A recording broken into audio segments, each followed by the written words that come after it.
ముక్కోటి ఏకాదశి పర్వదిన సందర్భంగా నారా లోకేష్ యువజన ఫౌండేషన్ ఏర్పాటు చేసిన అన్న ఎన్టీఆర్ జనార్దన్ క్యారేజ్ ద్వారా పేదలకు భక్తులకు అన్నప్రసాద వితరణ చేశారు. ఫౌండేషన్ రాష్ట్ర అధ్యక్షులు మండపాక సుబ్బు ఆధ్వర్యంలో సభ్యులు పలు దేవాలయాలు సందర్శించి ప్రత్యేక పూజలు నిర్వహించారు.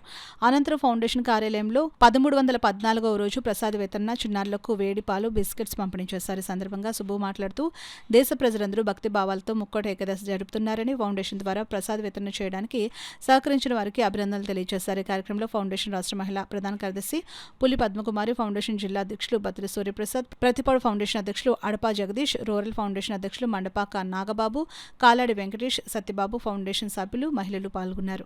తెలుగు రాష్ట్ర ప్రజలందరికీ ముక్కోటి ఏకాదశి శుభాకాంక్షలు తెలుపుతూ, అదేవిధముగా దేశమంతటా ఈ ముక్కోటి ఏకాదశి శుభ సందర్భంగా ప్రజలందరూ ఏకాదశి భావంతో అన్నప్రసాదాలు చేస్తున్న ప్రతి ఒక్కరికి రాష్ట్ర కమిటీ తరపున, నా తరపున హృదయపూర్వక అభినందనలు తెలుపుతూ, ఈరోజు తెలుగుదేశం పార్టీ ఆధ్వర్యంలో నారా లోకేష్ యువజన ఫౌండేషన్ ఏర్పరిచిన అన్నా ఎన్టీఆర్ జనార్దన్ క్యారేజీ ద్వారా ఈరోజు 1314వ రోజు పేదలకు ప్రసాదం, భోజన వితరణ అందించిన ప్రతి ఒక్కరికి నా హృదయపూర్వక అభినందనలు తెలుపుతూ, మరి నారా చంద్రబాబు నాయుడు గారు, నారా లోకేష్ గారు, టీడీ జనార్దన్ గారు, అదేవిధంగా సిటీ ఎమ్మెల్యే వనమాడి కొండబాబు గారు, దాట్ల బుచ్చుబాబు గారు, మన గున్నం చంద్రమౌళి గారి ఆశీస్సులతో మరి కార్యక్రమాలు చేయడం జరుగుతుంది.